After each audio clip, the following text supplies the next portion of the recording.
and there are people already asking where we are. Well, we're here. Hello, Merry Christmas in advance, or Happy Christmas, as we say in England, but more on that later.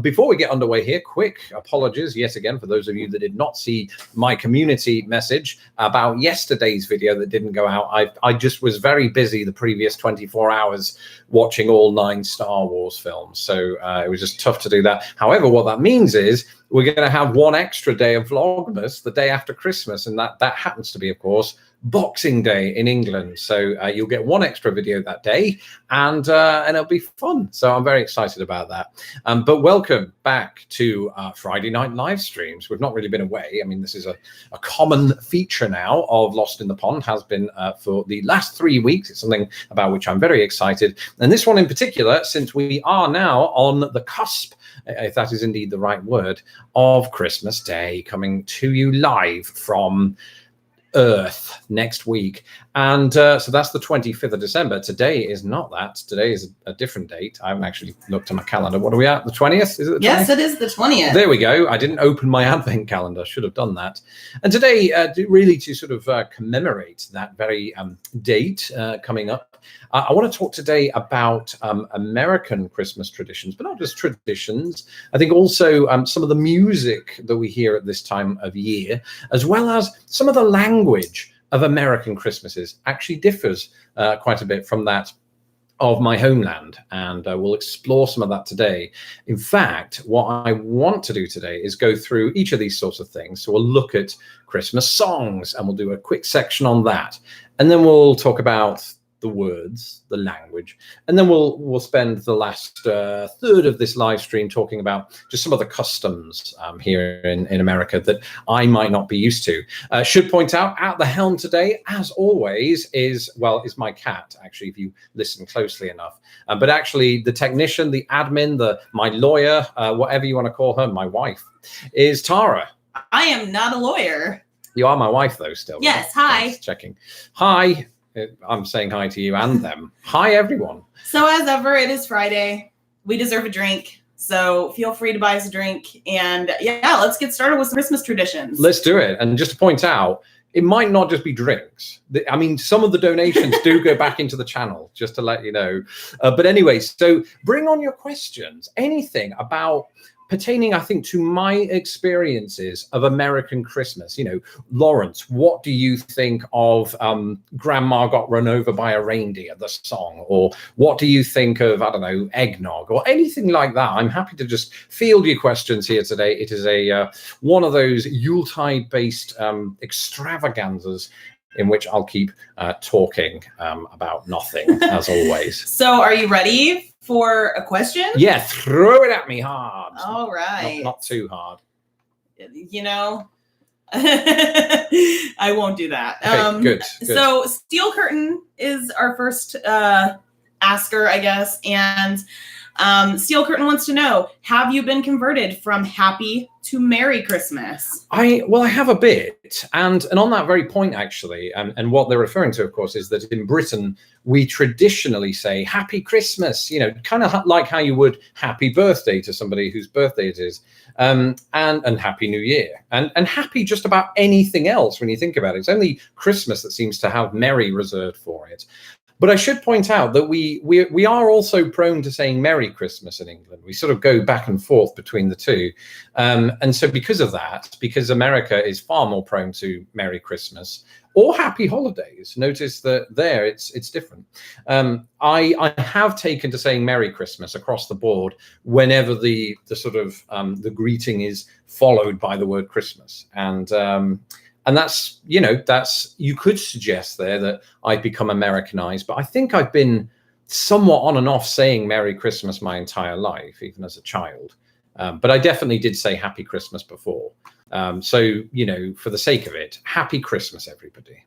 Happy Christmas. Woo. Yay. There we go. You can spike my hot chocolate. What does that mean? I don't know. Donna Lavasser asks, what is wassail? What is what? Wassail, as in, here we come a-wassailing along the leaves so green. Here we come a-wandering so fair to be seen. Love and joy come to you, and to you a wassail too. And God bless you and send you a happy new year, I think. I think those are the words. Yep. Thanks, Donna. I've absolutely no idea.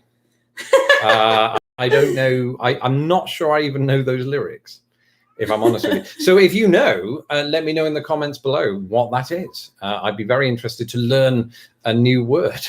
That's embarrassing, isn't it? Should have done my research before this got underway. And Ryan Kozlowski, I hope I said that correctly, asks, do you ever watch a Yule log or the Yule log? I don't. Is that a specific YouTube channel, or what is that? I'd be, again, interested to, learn some new things. Is this, by the way, I should ask, is this still on the theme?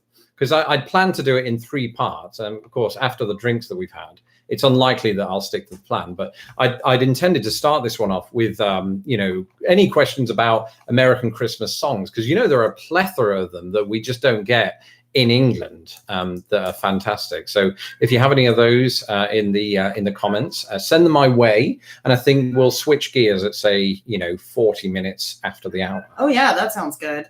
So Little Red Book thinks that a wassail is a drink with a toast. I'll go with that. I don't have a drink, despite what I just said, but I will toast to that very scenario, that very notion. But we have some disagreement on that. There have been a couple of comments that say that wassailing is going caroling, which is what I always thought it was as well. Yeah. Well, it sounds like, something that Australians might do during the Olympic Games if they have a sailboat. I don't know, because they tend to add on. I don't know where I'm going with this. If you are Australian and you're watching this, I have no evidence to back up what I've just said. So I don't know. It could be all kinds of things. People are saying mulled cider as well, added egg and dairy to it, etc. This is amazing. I'm gonna have to look it up and then maybe do a video on it on my channel. I don't know, but Little Red Book also asks, have you finished your Christmas shopping yet? Have I finished my Christmas shopping? That famous, musically themed question that I've been waiting for. I haven't yet started it, if I'm honest. Well, I mean, apart from your gift, yours is in the bag. Oh, is it? Yeah. Does that make you Santa Claus? Yeah. Everything's taken care of on your end. Don't worry about that. And yours, Mum, if you're watching. It's just other people. I'm trying to think who's watching this live stream now who I haven't and have bought for. I haven't bought any presents yet. So I'm somehow not very surprised at that at all. Kurt Barnes asks, are we Yanks, as in myself and Kurt Barnes, missing out by not eating Christmas pudding? Plum pudding has fallen out of fashion here, of course, and suet pudding sounds ghastly. His words, not mine. I see. So since it looks like no music questions are coming in, which is fine. I've got one. Don't worry. It's waiting in the wings. And that's totally fine. So I think we'll move around. We'll just throw at me whatever you can. I like that anyway, the spontaneity of it all. Christmas pudding, I think you are missing out. And I say that because I don't say that sort of like, I'm British, therefore that pudding should be here. I just feel like it's the sort of thing that would go down well in the United States, the taste of it and everything, especially with custard, I definitely think that just like fruity things are coming back into fashion in the United States. And they weren't for a while. I think that they were something that were thought of as like outdated and disgusting for whatever reason. I never felt that way, but I think a lot of people did. It was conjecture for a while that, fruit pies or whatever were just not the thing. And now they are again. Christmas pud is amazing. I highly recommend it if you can get a hold of it. I think you can buy sort of pre-made versions of it here in the US in like some places, maybe World Market, international stores. I'm not sure that I would recommend that though. I feel like the boiled pudding itself is probably the better thing. Like anything, of course, we all know anything that's homemade is better, but in terms of Christmas pudding, I can see it turning out really wrong if you're like making it from a box or a can. Yeah, I'd happily. I'll eat it nonetheless. Don't get me wrong. It was you that said that. I'm saying it on our behalf now. All right, what else have we got? Okay, so on to the music-themed questions finally. First from Andrew Pigot. Tell me in the comments. I don't know how to say your last name. I'm sorry. But what do you think of Mariah Carey's Christmas hit? I'm assuming All I Want for Christmas Is You. Yeah. And how does that make you feel? So here's the thing. I live with somebody who happens to be a big Mariah Carey fan. I'm not so much a big Mariah Carey fan, but if I was to choose a song by her, it would be that one, I think. And I understand it just went to #1 for the first time in its history in this country, because when it first came out, it was beaten to #1. Or at least that's what I read in a headline. I didn't read the article. Sorry. So well done, Mariah, if you are watching. And also a big shout out to Jennifer, I believe. Did you catch that? To Jennifer? Yes. I don't think I did. What happened? Okay. Thank you for the donation, Jennifer. And right. Yes, Spike in my hot chocolate. I really appreciate that. there you go. Is that this is happening now? Is it? We're talking, yeah. So okay. Let's talk to Crystal first. So Crystal, Happy Christmas. Please buy the kitty some treats. I will. Love your channel. Shout out to Tara's channel. I just love her. Oh, that was unexpected. Thank you, Crystal. Thank you. Yes, thank you. And then, of course, Jennifer, Spike in my hot chocolate, and of course, buying Kafka some more treats too. Yeah. Says, have to miss the rest of the rest. So have a drink on me. Love what y'all do. Merry Christmas. Very much appreciated. Thank you very much. All right. Yeah. Keep those questions coming. Yeah. Back to the questions. So another Christmas song question from Josie Rankin, and that is, what Christmas songs do you hear the most? Well, so here in the US, I suppose the ones I hear the most are the ones that stand out to me the most. So you hear things like, White Christmas by Bing Crosby and all of that. But then I always heard those in the UK. So they're just sort of like, they float over me now as just a part of the Yuletide experience, the universal Yuletide experience, I suppose, when we're talking about both countries. But it's songs like Feliz Navidad, right? When I first heard that, it was definitely in the United States. I'd never heard it in Britain before.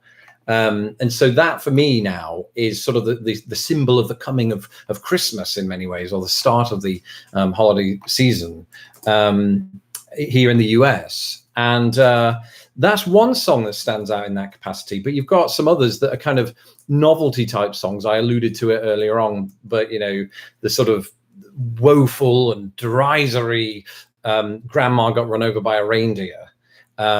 Is there. I mean, I skip that song every time, but it is nonetheless, again, unique, I think, to the United States. And what's another? This is weird, right? I think, anyway, I saw Mommy Kissing Santa Claus by the Jackson 5, who nonetheless were very much well known in Britain. I don't remember hearing that song growing up. Now, if there are British people on the live stream, tell me how wrong I am. I might just not have been listening for it. And it could be that American Airways just play it way more, but I definitely hear it. Well, and there is that, specifically the version of the Jackson 5s, which I'm sure must have made it. It wasn't UK, the original, right? was it? It wasn't the original. That's right. Yeah. But it may have made it to the UK. But, even if it did, I certainly don't think that the original did, or any versions of it since. Again, it was a song, a melody, and a compilation of lyrics that I'd not encountered until I first moved here in 2008. Another such song would be the song that doesn't even mention Christmas, I don't think, which is Kenny Loggins' "Celebrate Me Home." Yeah. That beautiful. Are there any Kennys out there that don't have beards? I suppose that's one question. You've got Loggins, you've got Ken Rogers. I suppose there's also, though, there is that country star, isn't there? What's it? Kenny Chesney. I don't think he has a beard. Doesn't have a beard. But Kenny Rogers looks exactly the same as he did 30 years ago. Does he? What about Loggins? Can anybody attest to his beardage? I don't think he looks the same anymore. In fact, is he still alive? I don't know. If you are still alive, Kenny, and if you're watching, let us know in the comments below. Keep the questions coming. What else do we have? Well, in the meantime, we'll get back to some songs in a minute, but Everett H. has bought us some more drink. He says, have a Merry Christmas and have a few glasses on me. Thank you. Is goose still a centerpiece meal for Christmas in the UK, or was that only a movie or play thing, and when did it fall out of style if so? That's a very good question. It's not something that I've ever entertained at my house growing up. It was always turkey. Turkey is the sort of predominant, like centerpiece nowadays, whereas In the United States, of course, that's very much a Thanksgiving thing, although I've certainly encountered people who also have that for Christmas here. But goose I have heard of, being that centerpiece. Not sure off the top of my head the history of it, or when people were doing it, or if they're still doing it. I suppose some might. I had an aunt who, not an aunt as in the bug, but like a relative, who worked on a farm, and I can almost imagine that she did it. So perhaps it's certain groups that would do it. Well, we're gonna have duck this year. What do you mean? Are we? Yeah, we are. I didn't know that. We are having a crispy duck for Christmas this year. Amazing. All right. Cool. I know, I'm pretty cool. That's let's be honest. Yeah. Yeah. So, do you like country music? That's what Rusty Shackelford wants to know. So that's a good question. It depends on the country music. If we're talking sort of old school country music, Willie Nelson, the aforementioned Kenny Rogers, I don't know any songs by him except the ones he's done with Dolly Parton. And yeah, I like all that stuff. But if you're talking, country music from now, it's not something that appeals to me. But I did notice something recently, that one of the criteria to become a male country singer is you've got to have a last name that's also a first name. Like, was it Toby Keith? You've got... oh, yes, we did talk about this just the other day. We did, yeah. There's plenty of it. Toby Keith. They're not coming to me now because I can't remember the names. Sad. We'll come back to it later. We will. Luke Bryan. Yeah. Plenty of others. There's loads of them. In fact, if you remember any country singers that have first names as last names, please let us know in the comments. Isn't there some guy whose last name is Rhett? I think. I don't remember his first name, but like Rhett Butler from Gone with Her, who's the only other Rhett I've ever heard of. Maybe. I don't know who that would be. Yeah. Randy Herbrexmeyer wants to know if Die Hard is a Christmas movie. Yes, it is. And of course, it is an American Christmas movie, so therefore an American tradition, but very much a British tradition. And it's been a Christmas movie in my eyes since I was 7. And because I had, tolerant parents who would allow me to do that kind of thing. And thank you, Randy, by the way, for spiking our hot chocolate. There you go. Thank you again, although don't overdo it, because I have to put up with this tonight. Oh, yeah. So much fun. Yeah. Always. So I have a follow-up question myself that's music related, and that is, what are your favorite... I wrote it down myself, and I can't say it. It's because your drink's been spiked. It's true. What are your favorite British Christmas songs? Favorite, definitely Slade's, not Do They Know It's Christmas? That's, what they call Merry Christmas, everybody, or everyone. Can you sing that for us? Like a couple bars? But we don't know these songs. It can't. Well, here's the thing. If I did, I run the risk of being demonetized. I've already sang in this. I also run the risk of losing lots of subscribers when they hear my voice. So... what's another one though? What's another? Well, another song actually that came out, I think the same year, and neither got to number 1, or one stopped the other one from getting to number 1. Anyway, it's Wizard. What's that song called? I Wish It Could Be Christmas Every Day. Yes. Yeah, big hits. They're played all the time in Britain, and you'll barely hear them here. For sure. These are really great songs. And along those lines, our favorite song, obviously, Jason R. asks, do you like Dominique the Donkey? I have no words for that. Just Dominique the Donkey. Yes, as a Butler alum, you know all about I'm familiar with Dominique the Donkey. Yeah. Very familiar with Dominique the Donkey. And if you are another Butler alum, shout out in the comments. You understand what I'm saying. It is a shame about that song, in that it exists. But what I was going to say, though, is that it's unusual that it exists to some extent here in the US, because I always equate sort of novelty joke songs with Britain, actually. We had a Christmas number 1 in 1993, I think it was. And at the helm of that song was a character called Mr. Blobby. And he was just this, 7-foot blob, pink blob with yellow spots. Oh, yeah. If you think that Dominique the Donkey is a novelty song, you've not heard this one yet. Well, it's appalling. So I would... It is something. Yeah. Look it up on YouTube after this live stream. All right, so we have some more drinks. Another one from Little Red Book who says, Spike that chocolate. Love the community you've created. Thank you. And Lynn Washington, who says, Merry Christmas, y'all.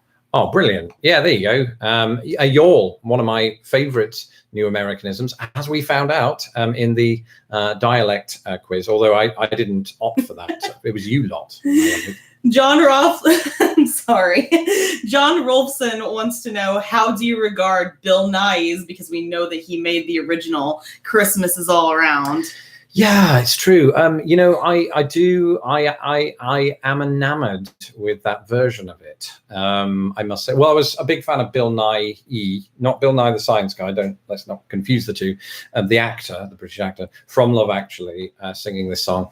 I do like it, and I like the fact as well that it also parodies the makers of Love Actually, because they also directed 4 Weddings and a Funeral, to which the song Love Is All Around was the leading part of the soundtrack. So I always enjoyed that kind of nod and reference. That was probably too nerdy for everyone's taste tonight. What about Peace on Earth and Little Drummer Boy? How you feel? How you feeling about that? Becky Sullins wants to know. Thank you. Well, so here's what I appreciate about that song, and it's not the song itself, I have to say, but it is the unbelievably awkward duo of David Bowie and Bing Crosby. If you've seen the video, because apparently they hated each other, and it shows in the video too. So once you know that fact about them, and you see understand, yes, all of a sudden it all becomes clear. So I do appreciate the deeply awkward performance of it, and I'm a big fan of David Bowie anyway. But that song does not do it for me, I have to say. And another song that doesn't do it for me, while we're on the subject, and this is also against type for me, is Paul McCartney's, what's the name of it? I always forget it.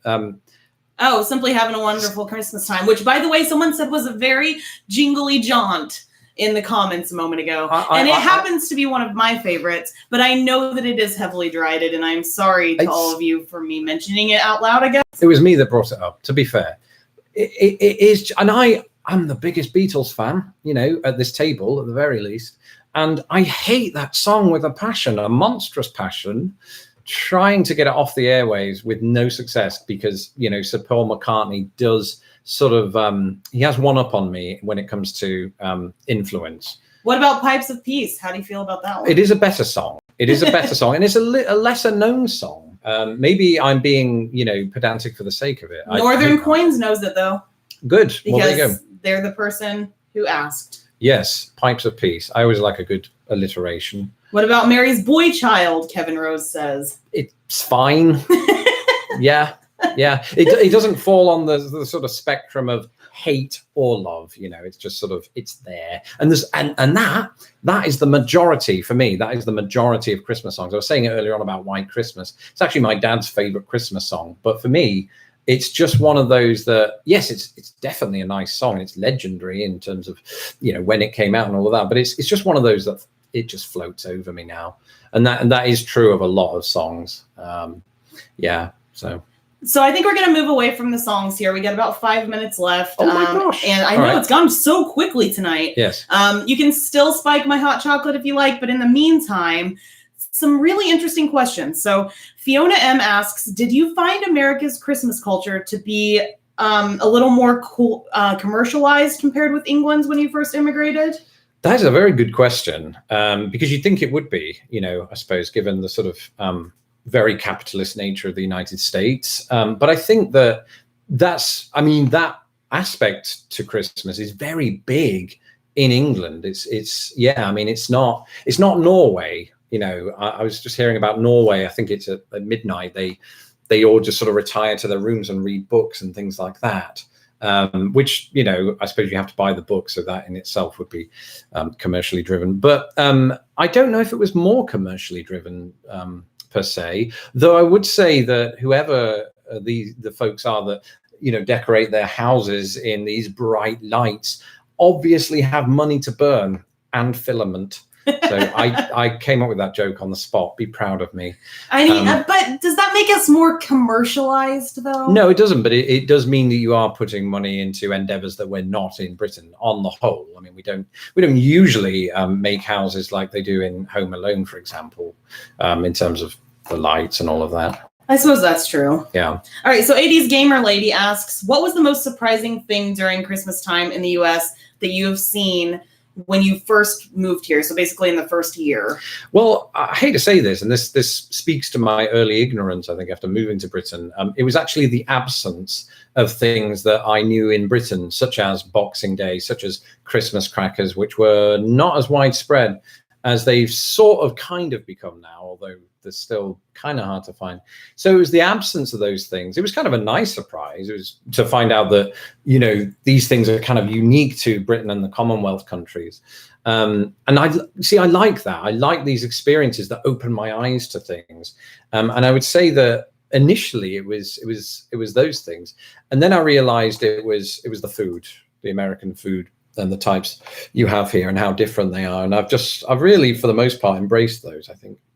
That makes sense. Mm-hmm. And I think, yeah, I mean, I'd say that in both countries, the food is equally interesting in terms of traditions. Mm-hmm. And they play off of each other a lot too, at least where I come from, you know, in the Midwest. There's a lot of English influence, of course. And so we have a lot of the same things. And we have a lot of the different things. Just to clarify this for us, and specifically for Denise T, England doesn't use house lights? Well, so it does. I mean, you'll find the odd, usually distinctly odd person that does that. But it's, you know how here in the US, you can almost bet that if you walk down any street, you'll find at least one, but usually multiple houses that have decorated their houses in lots of lights, like they're completely covered. You will find in England, people might put a string of lights, you know, above the window. That will happen. But to do a whole kind of get up like it's a big theme park, not such a big thing by any stretch of the imagination. In fact, we do tend to just look at that as an American thing. So you'll sometimes get these kind of, oh, isn't it hilarious? This news story that comes through of this person that, you know, made up their house in lights. It's somewhere in, I don't know, Wisconsin, and they put a Santa stuck down the chimney and he's flashing like this. So we don't really do that, but I love it personally. So Okie Native has bought us, I think, a half a drink really at this point. And he wants to, or she, I don't know, they want to know if our Nutcracker works. And it's right behind you, so you can show it. Well, which one? We've got two and a scary doll. That's not my doll. I'll grab, I don't want to grab it because I might break it, but does it work? How do you know if they work? Is there like a... The back, there's a lever. Oh, well, there is. You said lever. Well, yeah, I live with you. She said lever, everybody. She said lever. Okay, so Cassiopeia has asked this question, I want to say 5 times now. Okay. What are some English Christmas customs that I have adopted from you? That you've adopted from me? Well, mince pie eating. For sure. If that's a custom, I suppose. Oh, and listening to some of the aforementioned British Christmas songs. In fact, you're obsessed to the point that you made a playlist. I did. Yeah. And you know what? You can still access that playlist from last year if you become a patron of Lost in the Pond. That's amazing. It is still there. Is it really? It is. I don't know how many songs are still on YouTube because of licensing, but the playlist still exists. There we are. Oh, P.S. Nullbite says, Merry Christmas. They have bought us some drinks and they say, you have a new patron. Well, thank you. Thank you very much, Nullbite. That's amazing. It's the gift that keeps on giving. I can confirm that the Nutcracker either works or doesn't work. I'm not entirely certain, but he's doing that for all of you. I feel like a ventriloquist with a wooden dummy. Go ahead.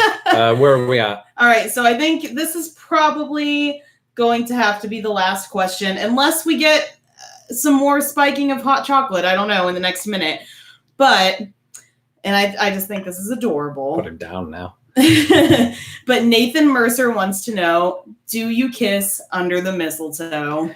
Well, if I have the right company, that would be weird. He's got a beard, so have I. It would be entangled. Do we kiss under the mistletoe? Well, certainly in both countries, this is a tradition. It's a tradition that's long since bypassed me. I have not since I was 6, I don't think, as I recall. I don't remember the last time that I even had mistletoe. So I don't even remember what it looks like. It's like little white berries. Yeah, I know, but that was actually partly humor with a U. So ATC just wants to make sure that you understand that you need to put a nut in its mouth to figure out whether or not it works. Oh, I thought it was meant to sing. And That explains Nutcracker. Okie Native just bought you the other half of the drink and asks if that's your ugly Christmas sweater. Thank you. No, this is my slightly less than ugly Christmas, non-Christmas, just year-round. Not year-round, wouldn't wear it in the summer. Cardigan, I suppose. Would you call this a cardigan? Yeah. Yeah. Okay, so we are on the right wavelength there. Personally, I like that cardigan. Yeah, well, there you go. It's not ugly, I hope. Not to me. Not to me. All right, let's get done and go and spike some hot chocolate now. Yes, or go to bed. One of the two. Probably that. I mean, Yeah. we're both pretty tired. We are. Well, thank you everyone for joining us tonight. This was very fun, and again, loved all of your questions. I'm sorry we couldn't get to more of them. Hopefully, in future I'll find a way to be to have far more brevity about my answers. Until tomorrow, which continues Vlogmas, I wish you all a very good Friday night and an even better weekend. Until next time. I bid adieu. And thank you, Okie Native, for the other third of a drink. Thank you all for tuning in and for your generosity. Good night. Good night.